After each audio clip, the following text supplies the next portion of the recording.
que é o captopril, é o captopril, enalapril, o benazirpril, certo? E outro exemplo, justamente, eles vão terminar em ana, os bloqueadores de AT1. A gente tem a losartana, por exemplo, valsartana, losartana, as anas, né? Então, ana, a losartana, atana, AT1, losartana T1. Captopril, verapamil não, cuidado, verapamil é o que? Verapamil é BCC, certo? Especificamente os BCCs não dihidropiradinínicos, certo? É bom relembrar desses nomes, captopril, losartana, são esses os que nós temos mais famosos, né? São os inibidores da ECA, beleza? Aí tem um negócio que é interessante, né? Que é o captopril, né? O captopril, ele vai ter justamente aí muita gente que usa mal o captopril, porque ele vai 3 vezes ao dia. E muita gente usa ele uma vez ao dia, né? Porque ele é o mais famoso assim. Ah, não. Geralmente usava um, então só um. Tá errado, aí ele vai descompensar, né? Também tem o inibidor direto da renina. Ele vai agir de forma central. Achava que iam abalar, mas acabaram sendo muito caro e pouco potente, né? Por que a tosse é um efeito colateral dos IECAs? Porque justamente eles vão inibir também a ECA que convertem a bradicinina. Ao converter a bradicinina, o que é que vai acontecer? A gente tem justamente o efeito negativo sobre a vasodilatação bronquiolar. E o resultado justamente é porque ele vasodilata muito, ele vai acabar gerando uma tossezinha relacionada a ela, beleza? Então, medidor direto da renina também, o alisquireno não é tão usado. Captopril, enalapril, losartana, losartana. Show de bola? E para finalizar, de maneira linda, de maneira gostosa, a gente tem justamente os antihipertensivos. Como é que a gente associa esses antihipertensivos? Então, a gente tem que saber, na verdade, qual é a dose, o que é que tem de cada um, quais são as associações possíveis, tem que saber os efeitos adversos, as melhores combinações, tem que ver se está tendo adesão, se tem interação medicamosa com outros medicamentos, por isso que é importante investigar outras comorbidades. Tudo isso é importante na consideração e na escolha do meu medicamento, né? Se tem interação, tudo isso eu tenho que pensar, na hora de escolher o medicamento, tem que pensar sempre nas interações que a gente pode ter, beleza? E aí eu vou fazer uma associação medicamentosa importante, né? Uma associação medicamentosa importante que vão justamente potencializar o efeito de um com o outro, vão atacar justamente regiões diferentes, né? E vão justamente ter um efeito mais sinérgico, importante. Então, além justamente de diminuir a quantidade de comprimidos, porque muitas delas vêm em fórmulas já prontas, né? E vai minimizar o custo, né? Ao utilizar uma associação de antihipertensivo de uma vez só, no lugar de usar vários separados. Então, basicamente, o que é que eu tenho? Eu tenho na minha esquerda o beta-bloqueador, que não tem nenhuma interação muito comprovada com nenhum. Outros antihipertensivos que eu também não tenho nenhuma interação comprovada. E eu tenho uma relação muito boa entre os demais. Então, os IECAs, os BCCs, os BRAS e os IECAs, BCCs e o BRAS e os DIUs, eles interagem muito bem. A única interação que não dá, que seria um efeito que era esperado, mas não acontece, que é ruim, que é negativa e não é recomendada, é a associação de um BRA com um IECA. Essa interação não pode, né? Você está inibindo 2 vezes a mesma via e por algum motivo dá uma reação errada que eu ainda não sei qual é. Mas enfim, os demais dá para acrescentar de maneira controlada. Então, toda vez que a única coisa que não dá para fazer bom é o bloqueador do canal de cálcio e o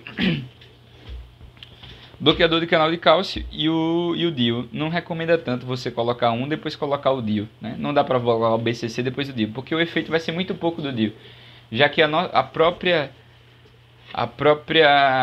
bloqueador de cálcio ele já tem uma natriurease relacionada a ele, beleza? Então essa interação é interessante. Então vamos lá. Tudo que complica nesse assunto é único e exclusivo. O tratamento e o que fazer com o estágio 1 e 2 é muito fácil. O que complica é o pré-hipertensivo mole, o pré-hipertensivo perigoso, o estágio 1 mole e o estágio 1 perigoso. Lembra o que cada um faz, né, no tratamento? Então, a gente falou que o pré-hipertensivo mole, ele não trata. Mole porque o quê? Porque ele não tem nenhum fator associado, né? Então, na verdade, com baixo risco. Ele tem fator associado, mas tem baixo risco, né? Só tem um fator ou 2 fatores. E aí ele baixo risco. Então, geralmente, o que é que eu faço com ele? Eu não trato, né? E ele também não tem risco de doença cardiovascular. Então, nesse caso, eu não trato. Aí, o nosso queridíssimo amigo eu já trato. O de alto risco e do moderado, que é o perigoso, né? Que é o o bichinho perigoso. E ele vai junto com os de estágio 2 e estágio 3. E no meio termo a gente tem o estágio 1 mole e o pré-hipertensivo perigoso. Beleza? E aí justamente é onde eu faço minha primeira intervenção. Para o estágio 1 mole e para o bichinho perigoso, o pré-hipertensivo perigoso, eles vão ter justamente essa característica. Ó aqui, ó. Pré-hipertensivo perigoso e mole de baixo risco. Ou então aqueles multidose frágil. Lembra do multidose frágil que tem que manter em 160, 140? Ele também entra aqui. E aí eu posso fazer uma monoterapia. Só um dessas classes. Exceto o bebê, quando eu tiver uma indicação específica. Lembra das indicações, né?